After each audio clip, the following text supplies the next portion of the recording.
Bueno, un poco, brevísima biografía de Nicolás Hochman. Vamos a repasar que nació en Buenos Aires, escribe, edita y hace producción cultural. Es profesor y licenciado en Historia, doctor en Ciencias Sociales por la Universidad de Buenos Aires, con un posgrado en Gestión Cultural de Flaxo.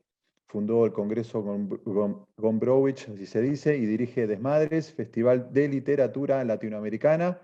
Con una brecha produjo proyectos como audiocuento.com.ar, el City Tour literario y premios, como los del Banco Itaú y la Bestia Equilátera, entre otros. Integró el grupo Alejandría y fue consejero editorial de La Mujer de mi Vida. Dio clases en universidades e institutos de Argentina, México y Polonia, y desde el 2010 coordina Heterónimos, un taller de lectura y escritura. Publicó la novela Los Casquivanos y el ensayo Incomodar con estilo, el exilio de Gombrowicz en Argentina.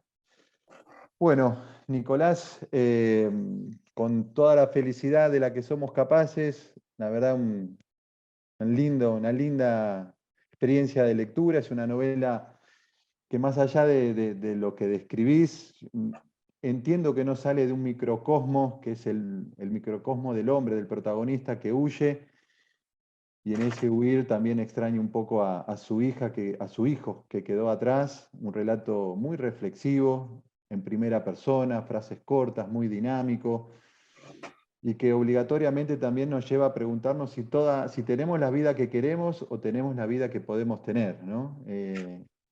Y si esa pregunta también tiene alguna respuesta al fin del camino. Así que te doy formalmente la bienvenida y te pregunto por qué escribiste esta novela, y esto permitime, pero casi como si fuese un diario de viaje, ¿no? Como viendo el derrotero de este hombre y su permanente pesar, ¿no? Por este amor que dejó atrás, que es su hijo, que ya no puede ver.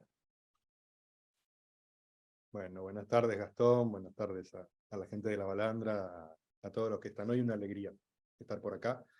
Es como un segundo hogar, La Balandra, así que muy Te, cómodo, senti- muy contento, muy agradecido. te sentimos Eh, parte ya, te sentimos parte de la fundación. ya son un montón de años. No, con respecto a la novela, a ver, una novela que me costó mucho. No sé si las novelas no cuestan mucho, y no es parte trillado del asunto decirlo, pero fueron muchos años de darle vueltas, de trabajarla, de decidir qué quería hacer con eso, si quería hacer algo, de ir y venir. Y la novela tiene un momento muy preciso de surgimiento. A ver, yo siempre escribí mucho de pibe. Desde chico llevé un diario, ese diario tenía muchas páginas por año, Mm. y el diario para mí era una fuente y una búsqueda a la vez de trabajo en torno a la literatura y a la propia biografía. Y mientras escribía el diario, escribía ficción y escribía otras cosas, y en 2012 nació Fabio, mi primer hijo, y un mes después de su nacimiento estaba escribiendo en el diario acerca de lo conmocionante que era todo eso, y en el diario me preguntaba qué pasaría si alguna vez él leía algo de todo eso. Y el solo hecho de plantearme por escrito que mi hijo, que era un bebé, podía llegar a leer ese diario o algo de todo eso y encontrarse con un padre oscuro que no era el que yo iba, o sea, como yo tenía perfectamente en clara la decisión entre el Nicolás padre y el Nicolás el resto. Pero imaginarme que Fabio podía llegar a leer algo de todo eso fue inmediatamente inhibitorio, pero inmediatamente, y Sí, dejé de sí. escribir durante años. Y fue un proceso muy difícil de mucho análisis, eh, de mucho trabajo al respecto, de intentar escribir y que la inhibición estuviera siempre presente. Porque a veces Hubo un día pasa, muy particular. es Sí. verdad que a veces pasa que el diario, no sé si es para el hijo o es para él no olvidarse, ¿no? De lo que está escribiendo, de lo que está viviendo, porque se da esta sensación. Yo te digo porque tengo una hija y también yo me puse a pensar, che, yo le escribiría, le dejaría esto por escrito. por ejemplo, lo que le pasa a él con Rita, el protagonista, ¿no? Con una chica, Rita, que está ahí, que vive con él en Segovia. Y es verdad que es fuerte, y vos decís, ¿esto se lo deja más al hijo o lo escribe él para no perder de vista quién es él, no perder ese rastro, ¿no? Bueno, yo creo que son, a ver, son dos cuestiones distintas. Lo que a mí me pasa, lo que le pasa, lo que a mí me pasó, lo que me sigue pasando, porque después volví a escribir el diario y sigue siendo conflictivo desde otro lugar. Y lo que le pasa a este personaje, que no tiene nombre explicitado en la novela, eh, donde él se va, donde él se tiene que ir, donde hay una decisión ahí que es muy binaria, pero es una decisión al fin, que es básicamente mi concepto de lo que es el exilio, que es que alguien en cualquier exilio decide, que el exilio nunca es impuesto. Y el tipo se exilia, en esa decisión es, se queda y se muere o se va y sobrevive. Entonces es una decisión Claro. tramposa, es una decisión loca, pero la decisión está igual y el tipo decide irse, decide perder al hijo en ese irse, en ese escaparse. Y lo que hay ahí es una pregunta en torno a qué hacer con eso, cómo él de algún modo sostiene un vínculo con un hijo que en el momento en el que él se va tiene 1 año y medio, y entonces es un vínculo que es real, pero que también tiene algo de ficticio, que tiene algo de intangible a futuro. Porque un chico al 1 año y medio no tiene capacidad alguna de poder recordar, y entonces lo que queda es otra cosa, y el tipo lo que intenta permanentemente es que eso no se diluya. Y lo que ocurre es que hay una confusión muy grande en este tipo, que es un pobre tipo, en Mm. definitiva, entre eso, que si eso que está haciendo es un diario, si son cartas en un mismo cuaderno, cartas no enviadas, si ese diario efectivamente está destinado al hijo, si el hijo es una excusa para que él escriba, si él verdaderamente querría que el hijo reciba eso, porque en un momento empieza a derrapar y lo que escribe ya claramente no está destinado al hijo, y si está Claro. destinado al hijo, diría, estamos en presencia de un perverso, que no es el caso. Sí, Que no es sí, el caso, porque el tipo se angustia mucho cuando se da cuenta sí, sí, sí. que las cosas se le filtran. Ahora, pero Pero bueno, hay algo de eso. está presentada la novela así, le digo a la gente que no está dividida por capítulos. Hay un saltos de párrafos hay, que uno supone que también son los saltos en los registros del propio protagonista en el cuaderno. Entonces, le da un dinamismo a la lectura, no te permite soltar, o sea, porque uno no se permite el hecho de decir, bueno, acá dejo capítulo 4, mañana sigo con el 5. Esto es un texto en continuado que ya te digo, y además todo el tiempo ocurren cosas, más allá de las pausas propias del acto reflexivo de él, porque además es un protagonista con un perfil psicológico importante, digo, ¿no? No le es, no le es indiferente las cosas que le suceden, trata de encontrar algún tipo de respuesta al comportamiento, no solo de él, sino también de todos los que lo rodean, de su familia, de su hijo, de su ex mujer. Personaje importante, de peso, ¿no? Denso, por lo menos eso es lo que me ocurre a mí cuando lo leí, ¿no? Sí, yo diría es muy denso. Es Muy de... un hinchapelota. No lo quería decir en esos términos. Es un neurótico total, un Sí, sí. enroscado. Que vos decís, Vive padeciendo, con qué necesidad, tanta vuelta, ¿no? pudiendo ser feliz. Pudiendo ser feliz. En Segovia había encontrado una cuota de felicidad, ¿no? A su manera, Y de la que era capaz, de la que era ¿no? Había capaz. encontrado eso. Uno de los tópicos o de los ejes que tiene la novela es precisamente el de la felicidad, que para mí es una cuestión súper interesante y compleja, pensándolo en el sentido de la felicidad como mandato. La felicidad tal como la conocemos nosotros históricamente, culturalmente, desde lo social, desde lo familiar, lo que aprendemos, lo que mamamos de la felicidad, es un mandato. Ser feliz como un fin último. La búsqueda final del ser humano es ser feliz, y un poco ahí la pregunta que aparece es, ¿qué significa eso? ¿No? Ujú. Eh, cómo se llega, cómo se permanece, de qué manera eso se alcanza, qué se hace después.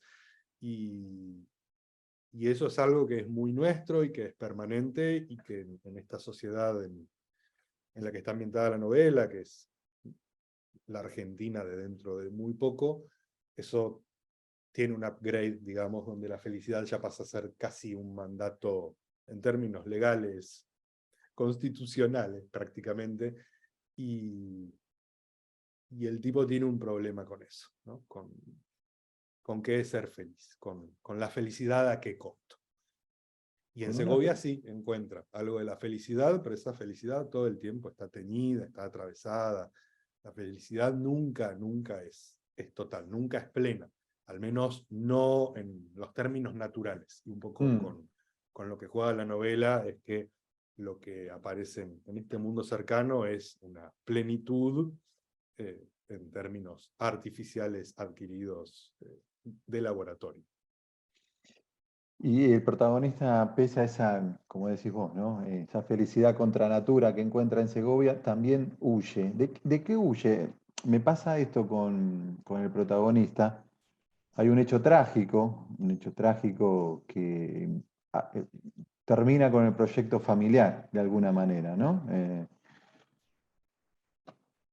Pero me llama la atención esa necesidad de irse y escaparse casi como si fuese un fugitivo, escapando de las fuerzas de seguridad, queriendo irse a otro país, como un deseo de escaparse a otra cosa, ¿no? De huir de su propio destino, de su trágico destino, ¿no? Y a lo último también hay un vuelco hacia otra vez, escapa hacia una ilusión, porque lo que persigue es una ilusión, ese proyecto a futuro que se imagina. Pero bueno, tengo la oportunidad de hablar con el autor de la novela, así que le pregunto exactamente de qué huye más o menos el protagonista. Me parece buenísima la pregunta. Me pregunto también si uno cuando huye, uno en cualquier contexto, Y si es posible, no huye huir. hacia una ilusión. O muchas Sí. veces uno sabe de qué huye, pero me pregunto si es posible saber hacia dónde se huye. Y el tipo tiene tres huidas, que son, cuando arranca el libro el tipo ya huyó y Ujú. escribe huido. Tiene una segunda, que es cuando el tipo está escondido en una cabaña en el delta, en Tigre, y se tiene que ir de ahí también. Y una tercera huida, que me voy a spoilear. Y el tipo en general tiene bastante en claro de qué se escapa. Lo que no tiene en claro es a dónde va. En la primera, siempre me pregunto si hablar de esto o no, y decido no hacerlo. El libro originalmente tenía más del doble de extensión de la que tiene hoy. Ahora tiene 100 páginas y tendría 200 algo, no sé cuántas. Y en esas primeras versiones, digo primeras porque lo que salió publicado es la versión 11, Mm.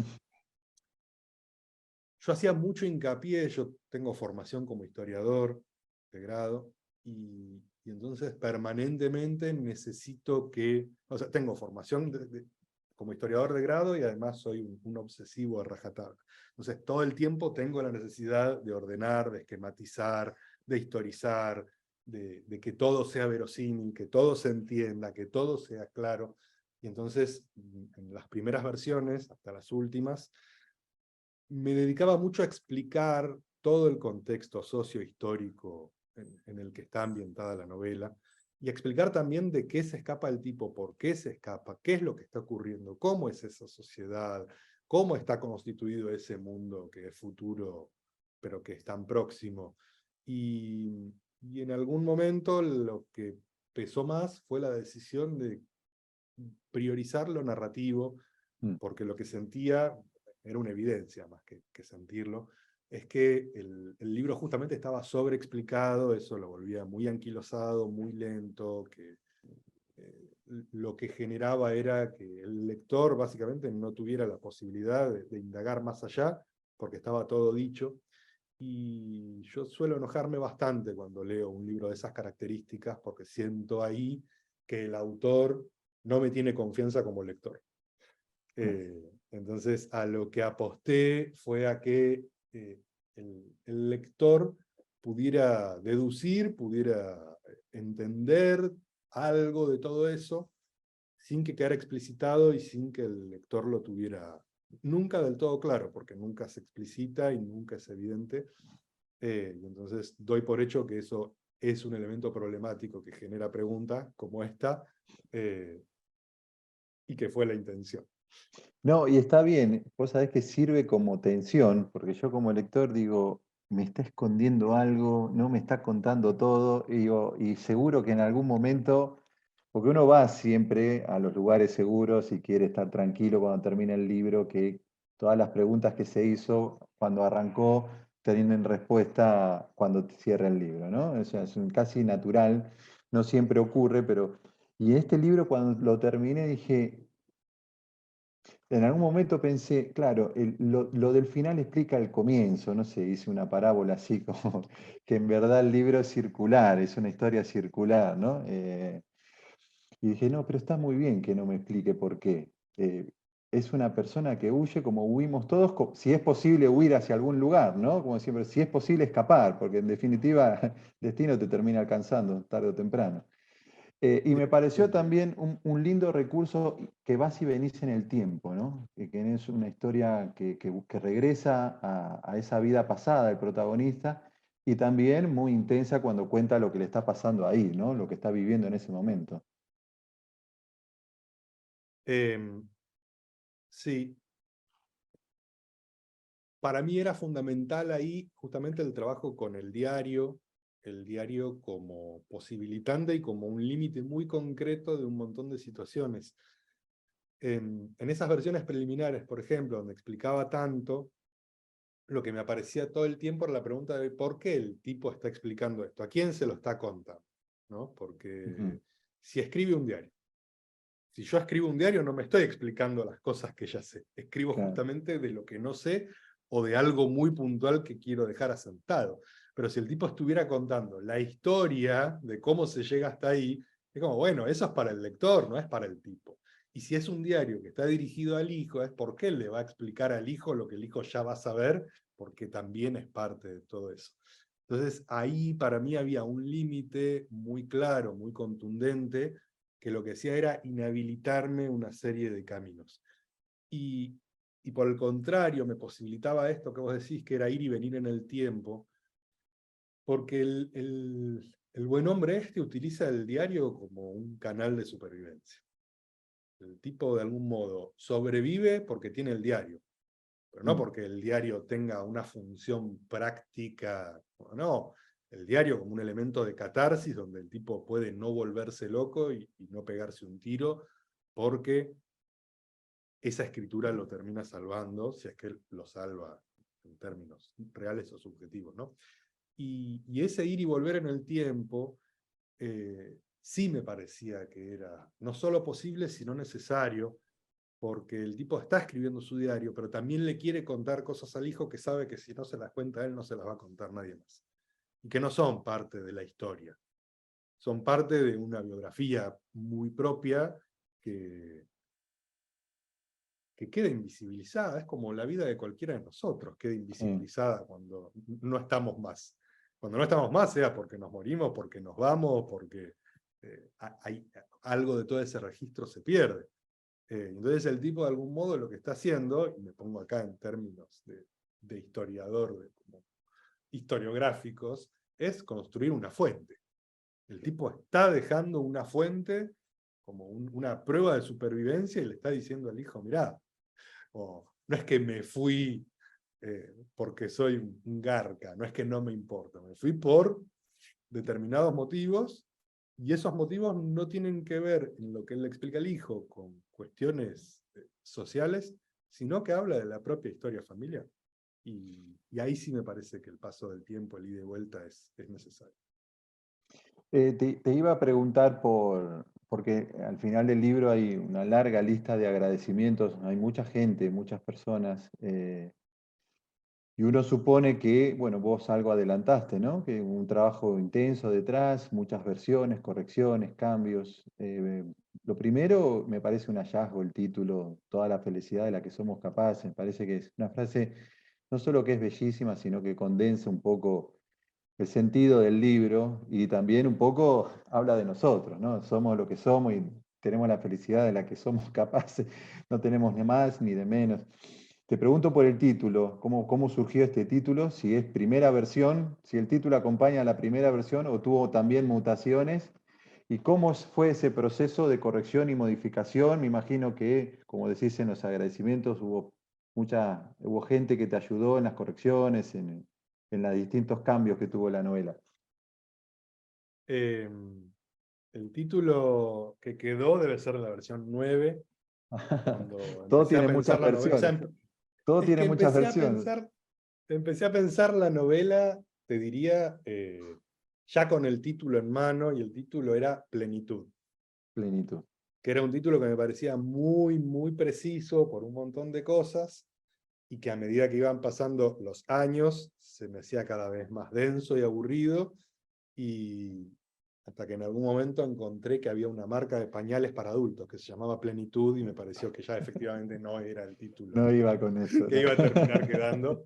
Y estuve como un año más buscando un título que funcionara, y en algún momento encontré esa expresión de toda la felicidad de la que somos capaces dentro de la novela, que de hecho no sé si quedó finalmente o quedó distinta en cualquiera Quedó de esos distinta, me procesos parece. de Quedó revisión. distinta.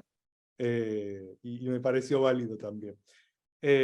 Sobre el proceso de trabajo y de correcciones, ¿Pero te pues acordás algún diría... otro de los títulos? Desde plenitud No, no, a... es que fueron esos dos. Ah, Pasó esos de dos. plenitud a toda la felicidad de la que somos capaces. Eh, sobre el trabajo de reversiones fue muy arduo.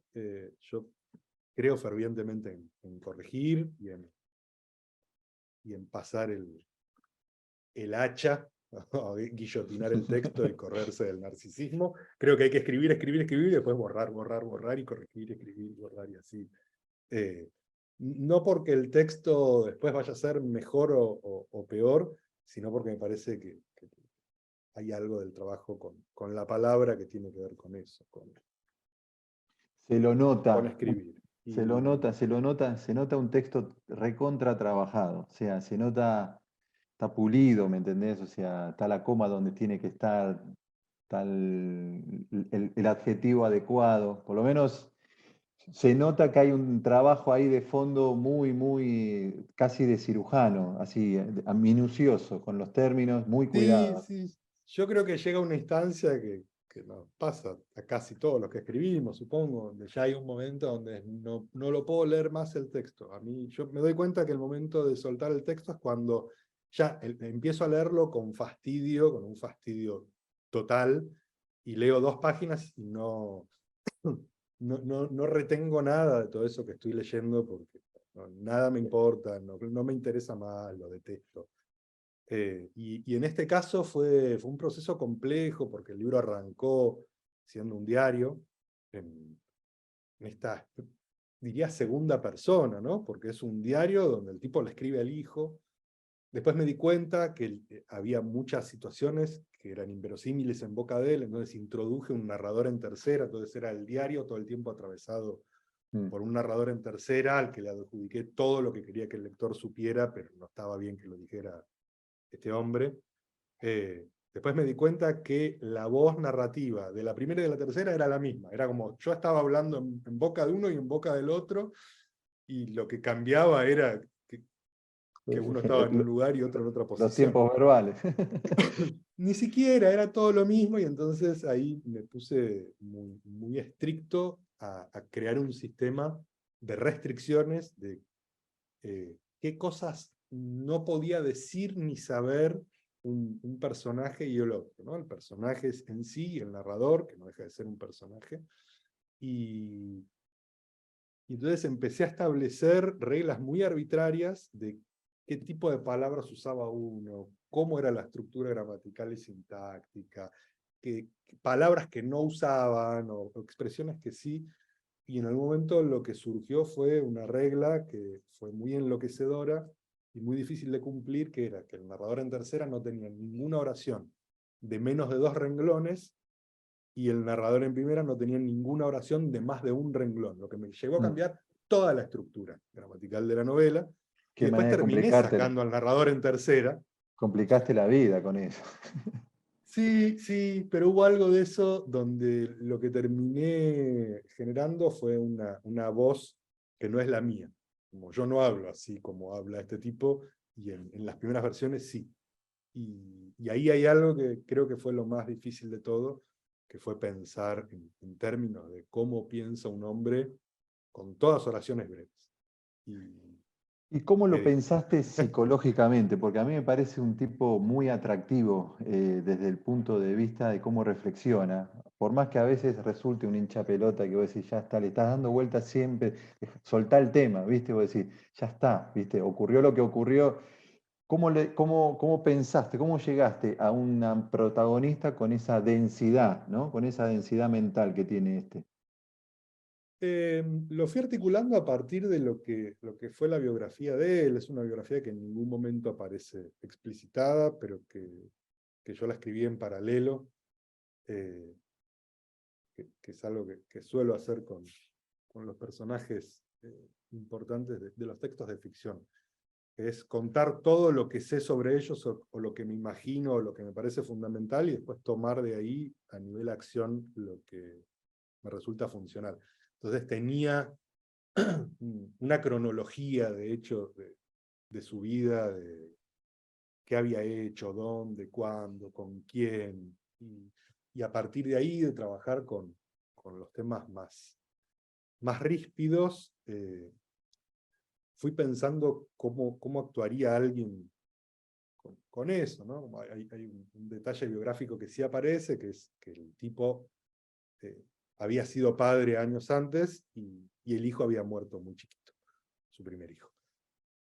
Y para mí eso es detonante de un montón de cosas, como Ujú. alguien que tiene un bebé y el bebé se muere, hay un montón de circunstancias que atraviesa, que desde luego no son universales, que no se pueden generalizar, pero que sí dan la pauta de una serie de comportamientos, de decisiones frente a las dificultades que aparecen.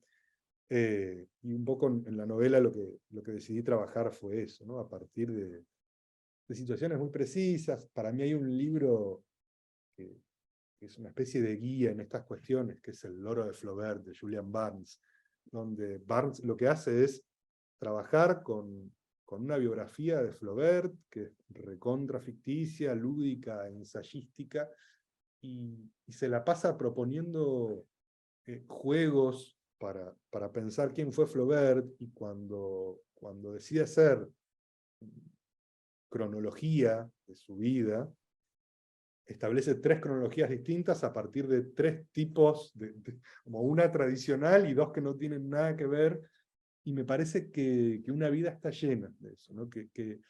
Es interesante eso, pensar cómo una vida puede ser contada a partir de lo que no es lo tradicional. Y un poco fue lo que intenté hacer con este tipo. Ujú.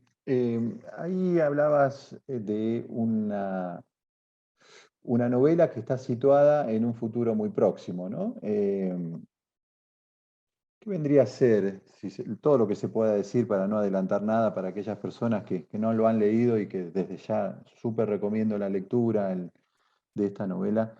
¿Qué vendría a ser Segovia? Este lugar, todo lo que se pueda contar, ¿no? Pero ¿qué vendría a ser exactamente? No en términos concretos, uno sabe qué es, pero en términos quizás más abstractos, ¿no? ¿Qué vendría a representar Segovia en la vida de este protagonista? Segovia es para este tipo, en primer lugar, una posibilidad en el desierto, como en el medio de la angustia, de la nada, de un ostracismo autoimpuesto. Lo que hay por delante es no lugar, un espacio habitable y un espacio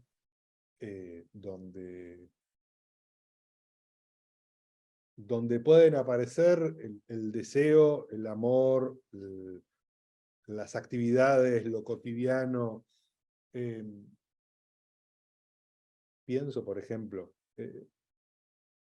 cuando salió The Walking Dead, yo la fui siguiendo temporada a temporada y en algún momento me aburrió y dejé de ver. Y hace un mes retomé, a partir de la temporada 5. Y de repente los personajes llegan a un lugar, Alexandria, que me hizo acordar muchísimo, porque es eso, es en el medio de un mundo devastado por los zombies, hay un lugar con paredes altas donde adentro pareciera que la vida sigue como si nada. Mm. Y me alegró haber visto esto después, sino antes, porque me lo imaginaba muy en un sentido similar. Pero es eso, ¿no? Es como encontrar una especie de oasis donde uno no espera hallar. Hago una preguntita más y dos en realidad, muy cortitas. Y ya habilito a la gente también a que quiera preguntarte, charlar, abrir el micrófono. La primera, bueno, vos dijiste que el protagonista, lograste que el protagonista no hablara como hablas vos, ¿no? Que pensara, reflexionara. Ahora, te pregunto si hay algún condimento ahí, siempre lo hay algún dato. Uno no escapa, cuando escribe no escapa de su propia biografía, ¿no? ¿Cuánto hay, sinceramente, de Nicolás Hodgman en el protagonista? ¿O cuánto tiene el protagonista, mucho, poquito, de Nicolás Hodgman?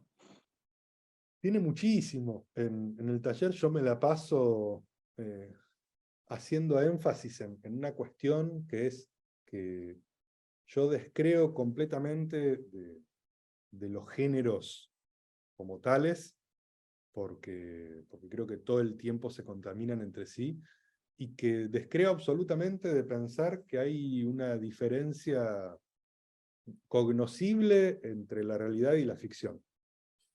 No sé, yo leo mucho a Philip Roth, por ejemplo, Ujú. y cuando uno lee a Philip Roth, eso lo encuentra todo el tiempo, como hay un libro fascinante de Roth que se llama Engaño, donde en un momento la mujer del protagonista, que se llama Philip Roth, lo acusa de haberle dado a leer una novela donde el protagonista, que se llama Philip Roth, tiene un amante y se lo cuenta a la mujer. Entonces, como le dice, sos boludo, como que me estás queriendo decir que soy cornuda, ¿para qué me das a leer esto? Y el tipo le dice, no, es una novela. Y ella le dice, pero le podrías haber puesto el nombre de tu alter ego, no el tuyo.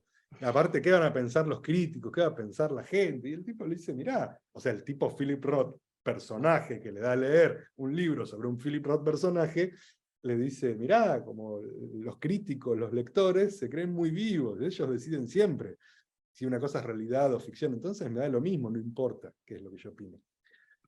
Yo creo que siempre, siempre, siempre en lo que uno escribe hay realidad y hay ficción, que no hay manera de escapar de eso, que no hay manera de que un escritor de ficción pueda despegarse de sus propias vivencias, de su biografía, de sus gustos, de su vocabulario, de su experiencia, del lugar en el que nació, de la historia, de todo lo que lo rodea. Entonces todo eso aparece siempre, de la misma manera en la que creo, como profesor y licenciado en Historia, como doctor en Ciencias Sociales, y esta es una discusión más compleja, que uno no puede escribir no ficción, que uno no puede escribir teoría sin estar ficcionalizando también. Entonces me parece que ahí hay algo que se contamina siempre y que para mí no es problemático en absoluto. ¿Este tipo tiene cosas mías? Tiene un montón de cosas mías. No hay manera de que no las tenga. No soy yo ni de casualidad. Y contaste, Ni bueno, aunque de tu, quisiera. ni aunque quisieras. Me la imaginé a Rita de muchas maneras, te imaginarás también, ¿no? O sea, porque también la pones ahí, la ponderás la belleza de esa mujer. Te preguntaba, contaste el desapego tuyo al momento de dejar ir la novela y decir, bueno, ya está, versión 11, ya es momento de que vaya a imprenta. Pero volviste, ya que está impresa, ya está publicada, este año salió para la Feria del Libro. ¿Volviste a leerla así en formato libro, la novela? No, No, no puedo. No hay chance alguna. no, para nada. No hay chance alguna. ¿Cuál es el miedo? ¿De volver a encontrar errores y ganas de corregir? No, no, miedo no. Los errores van a estar siempre. No. Yo soy muy hinchapelotas con todo en general. Y sé que si lo leo voy a encontrar no solo errores, sino cosas con las que estoy en desacuerdo conceptualmente. Pero no tiene que ver con una cuestión, ni siquiera te diría de soltar, es como de saturación. Ajá, Son sí. demasiados años y no puedo más, necesito pasar a otra cosa, ya sé quién es esta gente, ya sé qué le pasa, ya sé cómo llegaron hasta ahí, que sigan como puedan. Está bien, ya conviviste muchos años con ellos. Bueno, a ver si hay alguna pregunta o alguien quiere preguntar, decir algo, comentar. Abran el micrófono con total libertad o levanten la mano.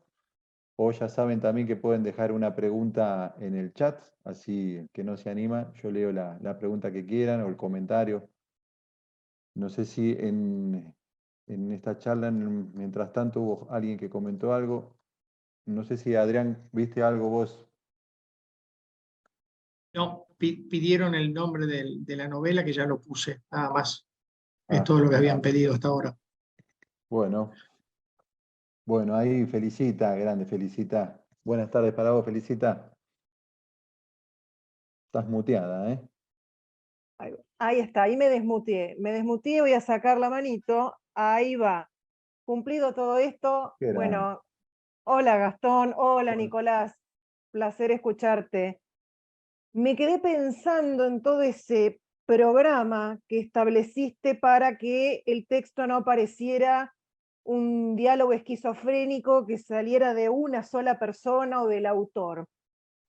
Ya habiéndonos revelado la cocina de esta escritura, quería preguntarte si vos tenés, digamos, una estructura establecida al momento de escribir. No, tengo un montón. Soy un enfermo de las estructuras. Si fuera por mí, la vida sería un Excel en 3D. El problema es que esas estructuras cambian todos los días. Y entonces lo que no tengo es una rutina de estructuras. Y otra preguntita porque me sí, generaste tranquila, tranquila, curiosidad. sí, sí. ¿Cuál fue la estructura que más te agotó en tu proceso de escritura? En este caso en particular, creo que lo que me dificultó mucho fue la cuestión de ir y venir con esa voz narrativa, de pasarlo. O sea, la novela estuvo en primera, en segunda, en tercera, compartió primera y tercera, compartió segunda y tercera, la pasé en un momento toda tercera de nuevo, y ese ir y venir fue bastante extenuante. Para mí, como aprendizaje, fue espectacular, como fue un gran ensayo. No sé si lo volvería a hacer. Hmm. Gracias, felicita, ¿eh? Gracias. Hay pregunta Candelaria en el chat. Quisiera saber cómo fue su devenir de escritor. Eh, Tu derrotero. no sé cómo se responde a eso, Candelaria. No, escribí desde chiquito. Creo que uno se forma como lector primero. En la casa de mis viejos siempre hubo libros. Un tío es escritor, conocido para chicos, Ricardo Mariño, y entonces siempre tuve una cercanía muy linda con lo que era la escritura, el proceso de la escritura, porque tenía al escritor ahí, y cuando estaba en tercer grado nos dieron una tarea que era entrevistar a alguien. Había que hacer una entrevista. Y a mí lo primero que se me ocurrió fue entrevistarlo a Ricardo, y a los 8 años fui a la casa, Paula, que en ese momento era la mujer que es mi tía, y mi madrina estaba ahí, nos preparó una leche, y prendí el grabador y le hice la entrevista con las preguntas que tenía. Y recuerdo que fue un momento lindo, y no mucho más, pero mi viejo pasó esa entrevista a máquina, y cuando muchos años después la volví a leer, después de años de haber hecho periodismo cultural y ya trabajar escribiendo, me encontré como en una génesis a los 8 años, preguntando las cosas importantes, como todo lo que un periodista profesional no pregunta porque es una boludez. Yo lo pregunté a los 8 años y eran las preguntas que estaban bien, como ¿cómo se te ocurren las ideas? ¿Soñás cuando escribís? Como, cuando estás soñando, escribís. ¿Qué te pasa en relación a todo eso? Y me parece que ahí lo que había era una inocencia enorme, sin ningún tipo de prejuicio, sin ningún tipo de filtro adicionado, que que fue muy lindo encontrarlo y que para mí me hizo bien. Y después nada, fue ir leyendo, escribiendo, algún cuento, muchísimos poemas muy malos durante un montón de años. Y de adolescente empecé a trabajar en la radio, a los 15 años empecé a trabajar en programas como productor, como columnista y escribiendo guiones, y esa escritura de guiones me llevó a sistematizar la escritura por primera vez, y escribí mi primera novela a los 21 porque me aburría mucho en los teóricos de la facultad. Entonces mientras los profesores hablaban, los teóricos aburridos, yo escribía. Y ahí le tomé el gustito. Gracias, Candelaria. Vamos con una pregunta en el chat y después vamos con María Uría. Hay dos preguntas en el chat y después vamos con María Uría. Pregunta un amigo, otro amigo de la casa, Hernán Carbonell. ¿Tiene ese protagonista, el protagonista de tu novela, Nico, algo de los personajes de Paul Auster que necesitan huir más que elegirlo? No sé, Hernán, qué lindo que estés por ahí. Creo que uno siempre decide huir, que la huida es una decisión, que también es una necesidad, pero me cuesta mucho diferenciar una cosa de la otra. No sabría decirlo. Bueno, gracias, Hernán. Silvia Della pregunta, ¿el proceso de poda lo haces a solas o pedís soporte? Dice, se relee el diario de hace ¿Soporte en qué 20... sentido? Y ayuda, me imagino, colaboración.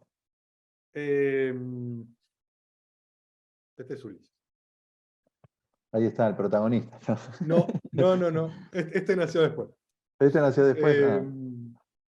Te iba a preguntar eso, No, lo hago. si el vínculo con tu hijo también influyó en este diario, en este vínculo entre el protagonista y su propio hijo.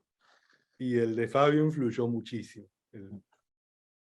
Él influirá en las que vengan después. En las que vengan, a futuras. Está aburrido. Está aburrido porque el padre habla mucho. Sí, te dice.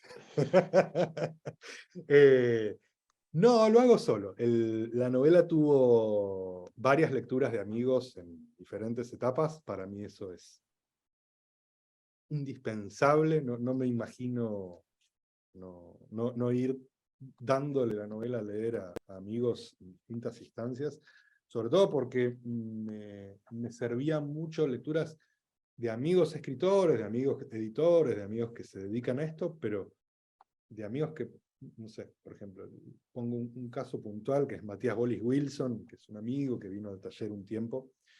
Matías es economista, escribe, pero esencialmente es economista. Y para escribir la novela, toda la parte que no salió, yo necesitaba tener muy en claro cuestiones teóricas y prácticas de macro y microeconomía, sobre todo de lo que era el mundo previsional. Y pasé mucho tiempo trabajando con Matías en el ida y vuelta con eso, que fue fundamental para que después la novela se sostuviera en un montón de cosas, pero... Y ahí sí quizás saqué un montón, pero en general el hacha no tengo problema en hacerla caer solito. Muy bien. Gracias, Silvia. Gracias, Silvina. Vamos con Mara ahora, Mara Uría. ¿Qué tal, Mara? Sí, buenas tardes. Como no te he leído aún, mi pregunta tiene que ver con algo que dijiste al principio y con algo que está sucediendo ahora a tus espaldas, a 50, 60 o 70 centímetros del piso. Cuando hablabas del uso del diario para vos y esa especie como de congelamiento que tuviste en algún momento pensando si tu hijo podía ser lector o no de ese diario, me acordé de Andrés Neumann con Umbilical, que también lo escuchamos en La Balandra este verano, y me acordé también de Andrea Ballani con El amor viene primero, con esta cuestión de la paternidad y el hijo, ese hijo como futuro lector o no. Y precisamente, y vuelvo a disculparme como no te he leído aún, pensando a futuro, quería saber si ya estabas con alguna idea, si es que no lo has hecho ya, si has escrito algo al respecto, pensar algún texto, digamos, donde por ahí sea más explícito alguna especie de intervención de vos como padre, de vos y tu hijo, ¿no? Neumann en Umbilical en un momento dado dice que tenía miedo de que ese hijo viniera, pero que ese hijo vino a reencontrarlo. Entonces quería saber si como escritor fantasías con por ahí trabajar algo, digamos, desde esa línea, ¿no? Aunque no sea explícito. Está buenísima la pregunta, María. En esta novela eso aparece un montón, pero un montón, porque ya fue como blanquear, ok, como en algún momento el pibe lo va a leer. No ahora, pero en algún momento lo va a leer. Y es como, bueno, ok, ¿qué cosas quiero que él sepa en esa triangulación entre mi figura como padre, como hombre y como alguien que escribe? Que no son la misma cosa. Que sí, pero no. Y entonces intenté abordar eso de distintas cuestiones. La cuestión de la paternidad aparece todo el tiempo, de qué es ser un padre, qué es ser un buen padre, qué es ser un hijo, la imposibilidad de ser un buen padre, como eso se vuelve enloquecedor también. Y ahí sí me cuento algo una infidencia. La novela salió publicada cuando confirmé que la novela se publicaba, yo me acababa de separar, después de 13 años. Y era un momento de mucho malestar, de mucha angustia, de un montón de dificultades, y sobre todo porque me fui de la casa donde estaban los chicos. Y me cuestioné muchísimo lo que me pasaba a mí como padre, y en algún momento de trabajo de edición, ya del libro, o sea, cuando pasaba a ser una novela, a ser un libro, releyendo, encontré cosas que este tipo le decía al hijo que yo no recordaba haber escrito, y era como, qué bueno esto para tenerlo en cuenta para mi propia vida, como si estuviera leyendo un libro de autoayuda, cosa que me espantó por un lado, y por otro lado me resultó útil. Y me parece que hay algo de eso, ¿no? de estar dialogando con un hijo futuro. Pero también me pasó algo que fue muy fuerte.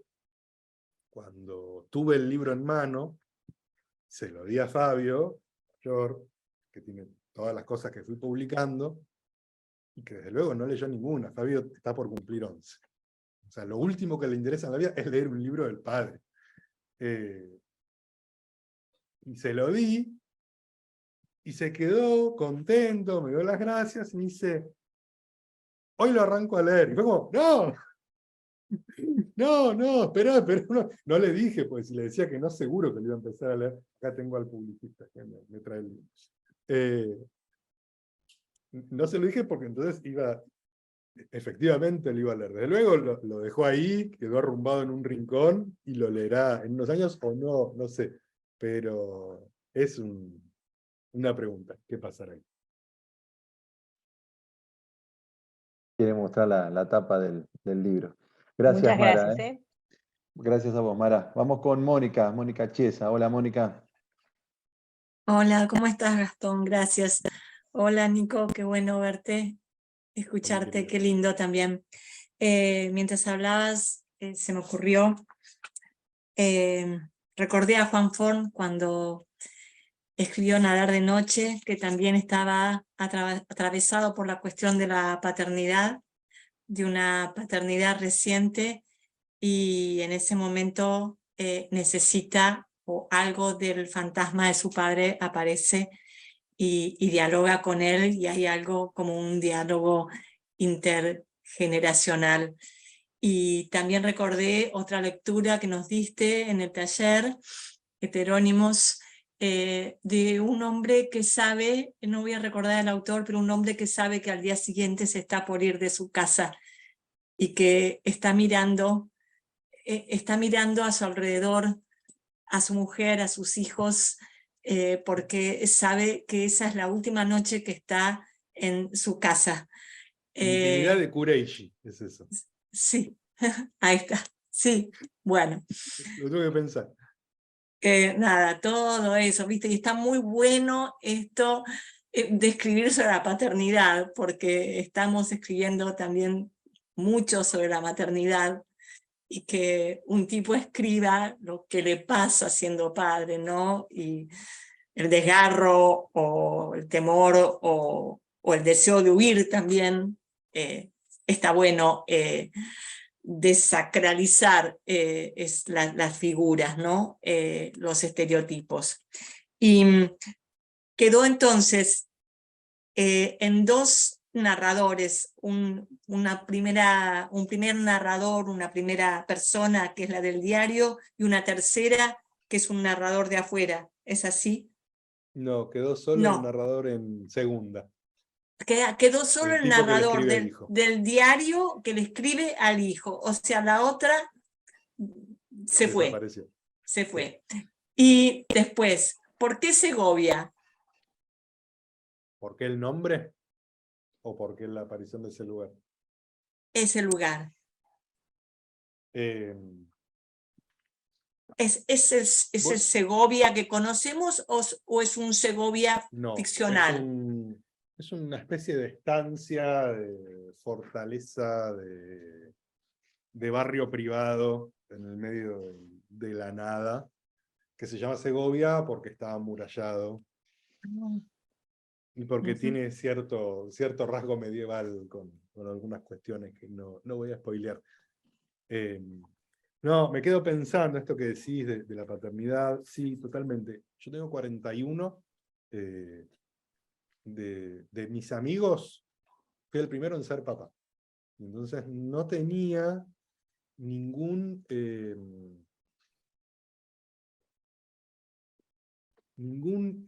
amigo cercano con el que poder compartir la experiencia inmediata y preguntarle, che, ¿qué onda? ¿Esto qué es? ¿Cómo se hace? ¿Qué es lo que hay que comprar? ¿Cómo hay que estar presente? ¿Cómo hay que estar ausente? ¿Cómo hay que estar ausente? Es una pregunta fundamental. Y el modelo que yo tenía era el de mi viejo, y era el de los padres, el de mi hermano, que es bastante mayor, el de una generación o dos anteriores. Y diría, esto que vos señalás me parece que es súper oportuno, y se está escribiendo un montón sobre nuevas maternidades, cosa que es fundamental, necesaria y espectacular. Y es muy poco lo que se escribe sobre nuevas paternidades. Como está Zambra, ahora está Andrés. Con Andrés esto lo hablábamos en su momento, hace años, de qué poco se escribe sobre ser padre hoy, para nuestra generación. Y me parece que ahí hay algo también que es interesante y que es generacional, que es pensar cómo narrar una paternidad hoy no tiene nada que ver con la narración de las paternidades que leímos todos nosotros. Hay algo que también es un desafío, es un desafío, voy a dar título de revista Fashion, qué difícil es ser padre hoy. Y qué difícil es narrar esa paternidad hoy, porque estamos llenos de estereotipos, porque estamos llenos de lugares comunes, porque estamos atravesados por la corrección política, y a mí lo que me interesaba justamente es que esa corrección política no estuviera presente. Con el costo, en mi neurosis, y el trabajo en análisis, que implicaba pensar en narrar a un padre escribiéndole a un hijo de manera, por momentos, muy incorrecta y muy desubicada, pensando que eso lo podía leer un hijo. Y quizás esa fue una de las partes más difíciles también. No de la escritura en sí, sino del trabajo sobre la escritura. Gracias, Mónica. Muchas gracias. Ahora Marcela Citón. ¿Qué tal, Marcela?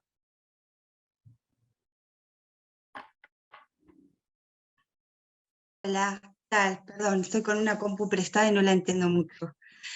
Dijiste algo que me resultó muy interesante, que es que habías leído algo, no habías reconocido y no recordabas haber escrito. A mí me interesa mucho eso porque me pasa, cuando escribo, a veces me pasa menos, pero pasa con esa escritura que uno no reconoce, porque es algo inconsciente que surge en el mecanismo ese de escribir y escribir, y cómo enfrentarse a eso, qué mirada, ¿no? En qué momento hay de haber un nivel de reconocimiento y cómo tratás esa escritura que pareciera no pertenecerte, pero pertenece. No sé, yo como nos pasa a todos, supongo que tenemos momentos de una escritura más consciente y momentos más autómatas. Algo que yo hice con esta novela fue armarme una playlist. Trabajé con 2 playlists distintas, que una tenía 8 o 10 canciones que sonaban como loop y que me servía para darle un clima determinado, y otra era la misma canción en 4 versiones. Y era una playlist de la misma canción en 4 versiones, y por ahí me la ponía y sonaba durante 2 horas, y lo que generaba eso era una mezcla entre mantra y castigo divino. Era como... era el horror mismo. Yo en general no puedo escuchar nunca la misma canción 2 veces seguidas. Cuando los chicos van en el auto y ponen la misma canción 2 veces, se me tensan los músculos de la cara. Y de repente estuve durante meses escuchando esa misma canción una y otra y otra y otra y otra vez, porque eso a mí me servía para mantener un ritmo y una cadencia y un tono y un color del texto. Y lo que me di cuenta a posteriori es que muchas veces escribía casi como robotizado por ese efecto, como adormecido. Y sospecho que eso puede haber tenido que ver con esto después, no reencontrarme con eso que había escrito. Aún habiéndolo leído a posteriori, ¿eh? Pero es como si hubiera habido ahí casi una escritura sonámbula. Ahí te repregunto, y entonces por decir, ¿cómo te volvés a encontrar con eso? ¿Cómo enfrentás eso para corregir, se descarta? ¿Hasta dónde se descarta? No, creo que de ahí lo que depende es el efecto de lectura que me produce al momento de editarlo. Muchas cosas que se dejan, otras cosas que es como, ¿y esto de dónde salió? Esto no sirve para nada, esto se repite, esto está mal escrito, esto me gusta. Creo que depende más de la relectura que del momento de pensar en relación a eso. Gracias, Marcela. Muchas Gracias. gracias. Las últimas 2, y con esto cerramos. Bueno, Adriana Brescia, se pregunta a ella, ¿no? Y me pregunto, ¿qué tan difícil es ser hijo hoy?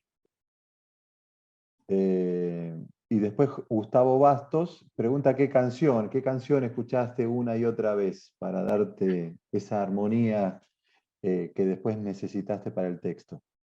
La canción es Rue de Cascades, de Ian Tiersen, que es instrumental y que en algún momento le ponen voz. Y qué difícil ser hijo hoy. Para mí es muy difícil ser hijo, no tengo duda de que para mis hijos lo es todavía más. Para tus hijos. No por la paternidad en general, sino por tenerme a mí como padre. Debe ser complejo. Es complejo. Mara, ¿levantaste de nuevo la mano o no? ¿Sí? Bueno, con Mara, con Mara cerramos, Mara. Sí, prometo que es súper breve, es en realidad un comentario y una retribución simbólica a ustedes en La Balandra por la generosidad de esta convocatoria de hoy.